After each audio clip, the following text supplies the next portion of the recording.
Maligayang pagbabalik sa ating Mother Tongue-based class. Ako si Teacher Crisel Ladia, ang inyong magiging guro para sa oras na ito. Ang ating paksang aralin ay i-spell mo. Ito ay mula sa MTB MLE First Quarter Week 1 Alternative Delivery Module.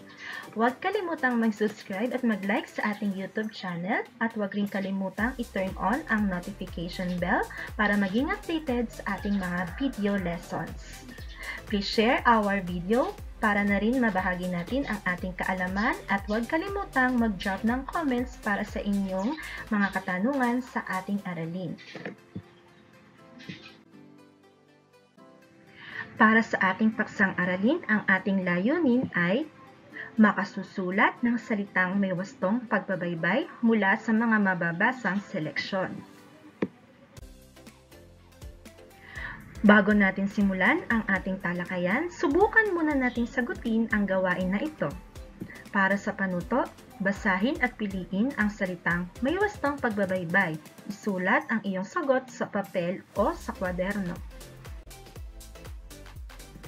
Para sa unang bilang, nais maging mangangamot, manggagamot, mananagot ni Melinda upang matulungan ang kapatid niyang sakitin.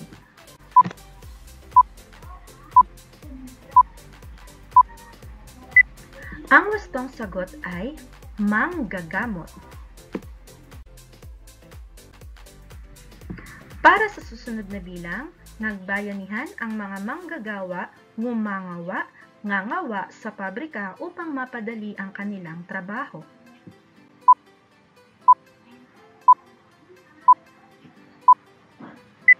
Ang wastong sagot ay manggagawa. Para sa pangatlong bilang, suportahan natin ang Pangulo, Pangulo, Panggulo ng ating klase upang makamit natin ang tagumpay sa patimpalak.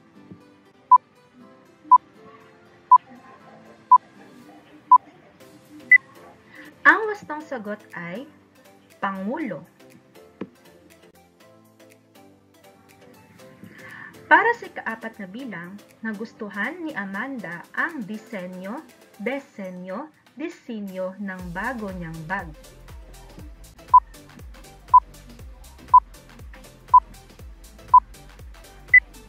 Ang wastong sagot ay disenyo. Para sa ikalima at huling bilang, ipinakita ng mga mag-aaral ang kanilang mga talento, talunto, talinto sa palatuntunan para sa kanilang magulang.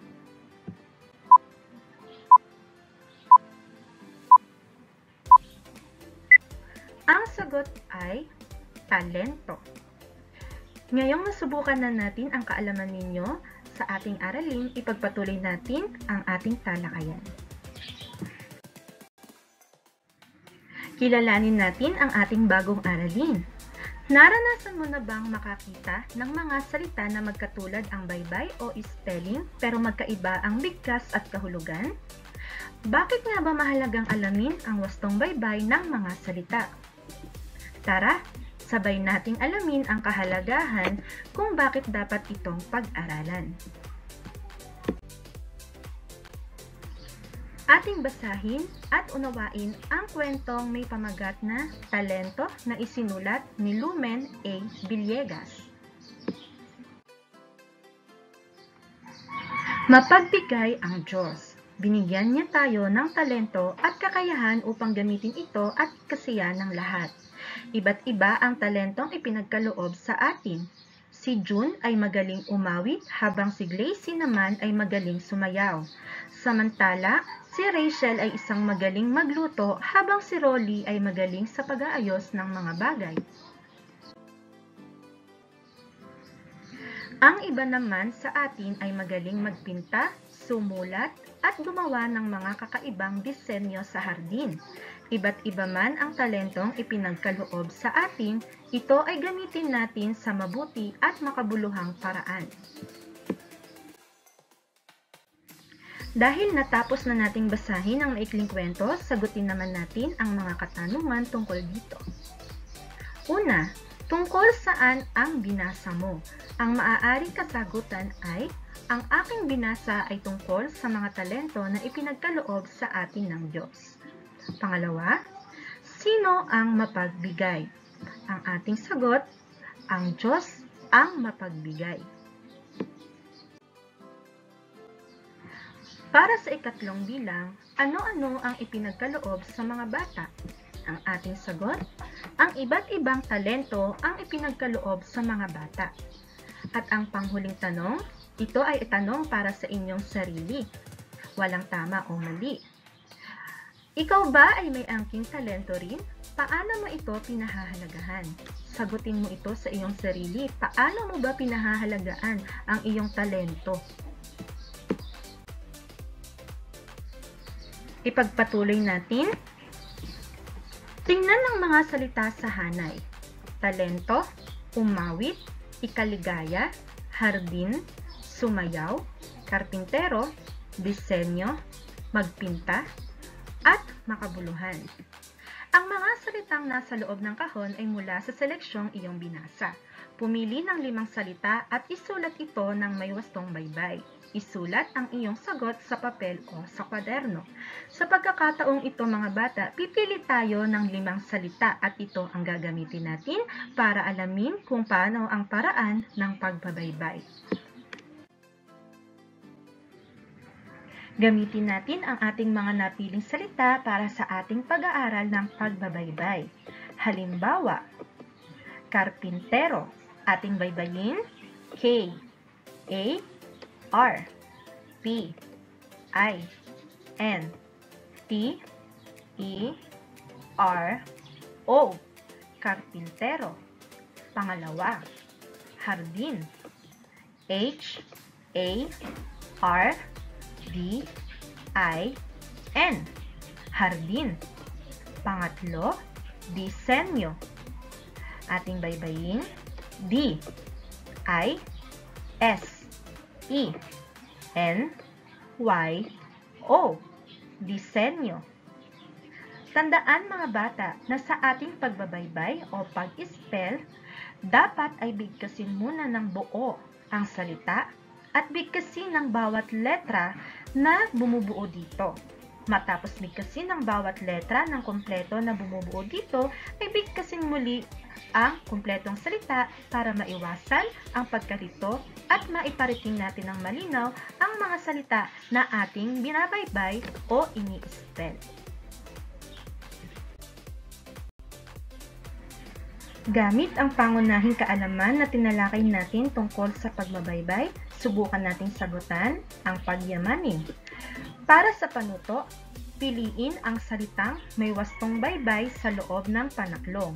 Isulat ang iyong sagot sa papel o sa kwaderno. Para sa unang bilang, ako ay isang A. Mag-aaral, B. Maaaral, o C. Mag-aral.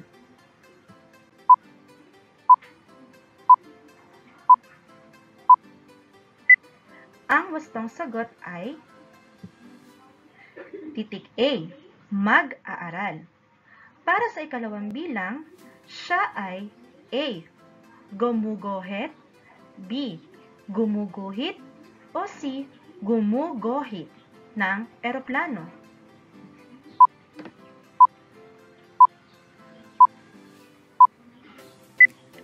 Ang sagot ay titik B. Gumuguhit. Para sa ikatlo at huling bilang, si Early ay maghahanda ng A. Merienda, B. Merinda, o C. Merienda.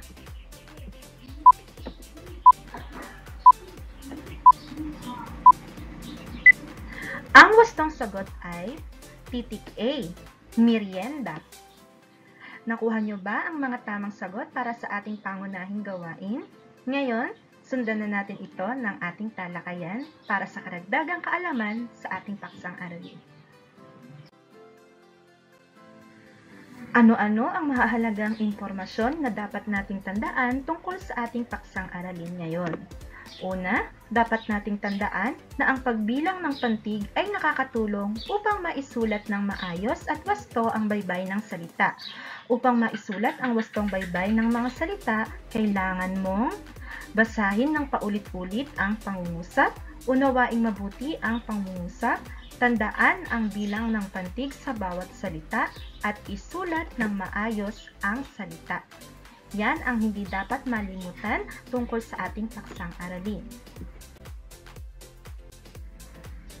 Alamin natin ngayon kung hanggang saan ang ating natutunan sa ating paksang aralin. Ating sagutan ang pagyamanin gawain B. Para sa panuto, punan ng tamang salita ang pangungusap, isulat ang iyong sagot sa papel o sa kwaderno. Para sa unang pangungusap, magdadala ng patlang si tatay. Purutas, prutas, o putas.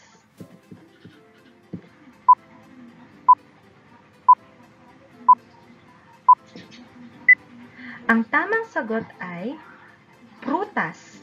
P-R-U-T-A-S. Prutas. Para sa susunod na bilang, nagawa mo na ba ang iyong patlang? Ang pagpipilian, proyekto, priyekto, o proyekto.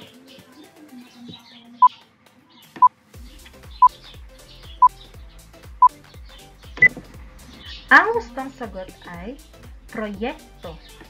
P-R-O-Y-E-K-T-O.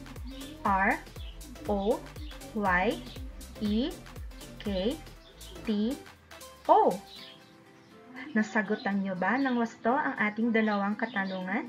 Ituloy na natin ang ating pag-aaral.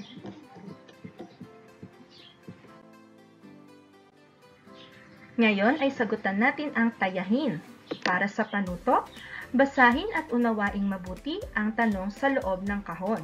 Piliin ang titik ng wastong sagot at isulat ito sa papel o sa kwaderno. Para sa tanong, alin sa sumusunod na pangkat ng mga salita ang may wastong baybay? Unang bilang, A. Miyerkules, B. Merkules, o C. Meyirkoles.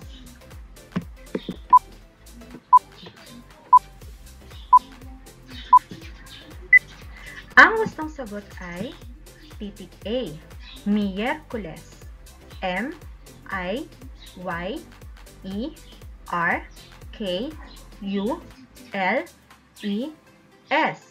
Miyerkules. Para sa ikalawang bilang, A. Jacket, B. Jacket, o C. Jacket.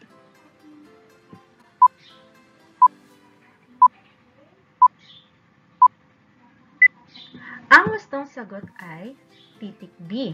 Jacket. D-Y-A-K-E-T.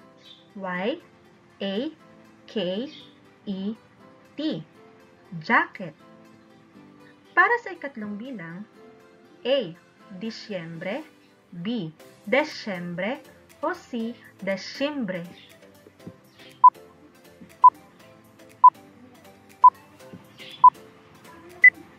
Ang tamang sagot ay titik A. Disyembre. D-I-S-Y-E-M-B-R-E.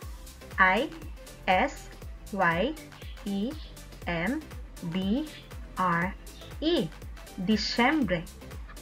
Ituloy natin ang ating sinasabi. Para sa ikaapat na bilang, A. Likido, B. Lekido, o C. Likido.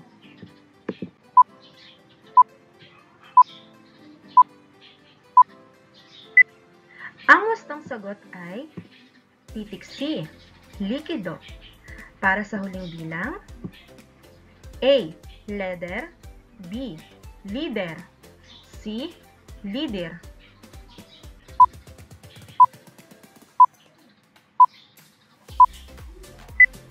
Ang wastong sagot ay titik B. Leader. L-I-D-E-R. Leader. Sana ay nakuha ninyo ang lahat ng wastong sagot. Ito ang ating huling slide para sa ating paksang aralin. na i-spell mo o pagbabaybay ng mga salita. Tandaan na sa pagbabaybay ng salita, dapat ay alam nating bigkasin ang bawat letra na bumubuo sa isang salita.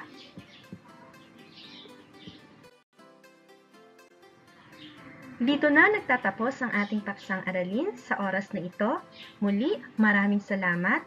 Ako si Binibining Crisel Ladia. Magkita-kita tayong muli sa susunod na aralin sa ating Mother Tongue Based class. Salamat!